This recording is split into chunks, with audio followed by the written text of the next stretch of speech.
গত ভিডিওতে আমরা দেখেছিলাম যে ত্রিভুজের মাধ্যমে কিভাবে আমরা চতুর্ভুজের ক্ষেত্রফল নির্ণয় করতে পারি।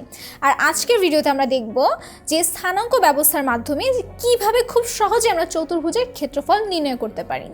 খেয়াল করো, যদি এটা হয় হচ্ছে আমার কি কার্টেসীয় যে স্থানাঙ্ক ব্যবস্থা সেটা, এটা হচ্ছে আমার এক্স অক্ষ, এটা হচ্ছে আমার ওয়াই অক্ষ, এবং এদের যে ছেদবিন্দু সেটা হচ্ছে মূল বিন্দু ও, যার স্থানাঙ্ক হচ্ছে 0,0।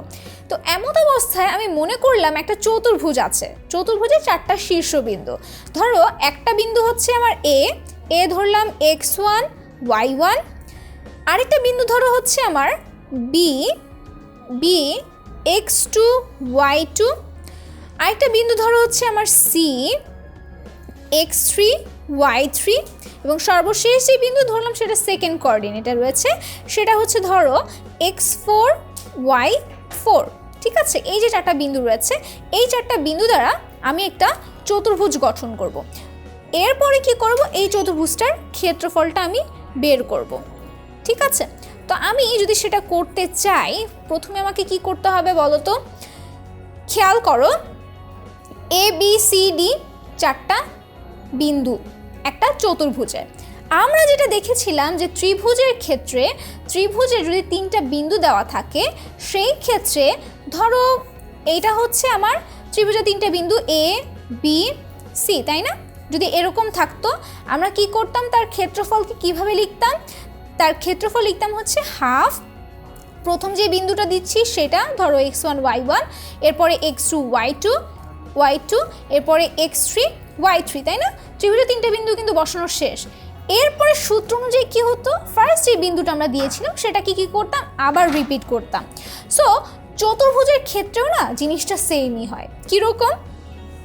চতুর্ভুজের ক্ষেত্রে তোমার বিন্দু কয়টা? চারটা শীর্ষবিন্দু। সো তুমি এইভাবে হাফ দিয়ে চারটা বিন্দুর স্থানাঙ্ক আগে বসাবা, এবং প্রথম যে বিন্দুটা নিয়েছিলে সেটা কি হবে, আবার রিপিট হবে। এটা এমন না যে চতুর্ভুজের জন্য এটা বা ত্রিভুজের জন্য এটা সবগুলো বহুভুজের জন্যই সেম হবে। কীরকম? যদি তোমাকে পঞ্চভুজ বলা হয়, পঞ্চভুজের জন্য যে পাঁচটা বিন্দু দেওয়া থাকবে, পাঁচটা শীর্ষবিন্দু, সেই পাঁচটা শীর্ষবিন্দুর স্থানাঙ্ক তুমি বসাবা, এবং ফার্স্ট যে বিন্দুটা তুমি দিয়েছিলে সেটি আবার সবার লাস্টে কি হবে, এন্টার করবে, এবং তুমি তারপর যদি ক্রস গুণ করে দাও, আলটিমেটলি সেই বহুভুজের ক্ষেত্রফল তুমি নির্ণয় করতে পারবে। তো এই ক্ষেত্রে আমরা যদি এই চতুর্ভুজটার ক্ষেত্রফলটা বের করতে চাই, আমরা কি লিখব? এই চতুর্ভুজের ক্ষেত্রফল সমান লিখব হাফ, প্রথমে x1 y1, x2 y2, y2, x3 y3, x4 y4, এবং সর্বশেষ হচ্ছে আমি প্রথম যে বিন্দুটা নিয়েছিলাম সেটা কি হবে, আবার রিপিট হবে। আচ্ছা, তো এরকম করে যদি আমি বসাতে থাকি, তারপর নর্মাল খুব সিম্পল, আমি জাস্ট ক্রস গুণ করব, ক্রস গুণ করে এই গুণগুলোকে একসাথে যোগ করব, তারপর বিয়োগ করব কোনটাকে, এগুলোকে যদি ক্রস গুণ করি সেই ক্রস গুণের যোগফল। সো আলটিমেটলি আমি কি লিখতে পারছি বলো তো?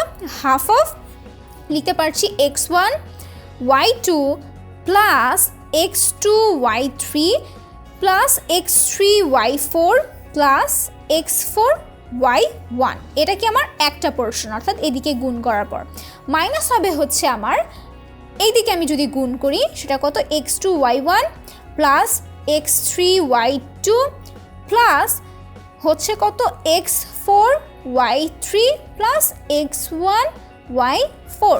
তো এইভাবে করে কিন্তু আমরা আসলে খুব সহজেই বহুভুজের যে ক্ষেত্রফল রয়েছে স্থানাঙ্ক ব্যবস্থার মাধ্যমে সেটা নির্ণয় করতে পারি।